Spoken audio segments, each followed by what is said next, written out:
Ama naming makapangyarihan sa lahat, sinasamba po kita sa lahat ng oras.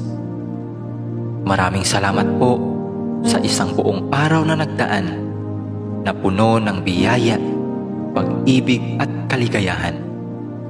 Salamat din po sa mga pagsubok at mumunting mga luha na dumating sa aking buhay, na alam ko pong siya po ninyong paalala sa akin na kayo po ay Diyos na buhay. Maraming salamat po sa pagbabantay sa akin at sa aking pamilya at mga kaibigan sa loob ng maghapong ito, at sa paggabay sa amin sa mga pagsubok na aming nakasalamuha. Alam ko pong nariyan kayo sa aming tabi sa lahat ng oras upang kami ay bantayan at gabayan. Nagpapasalamat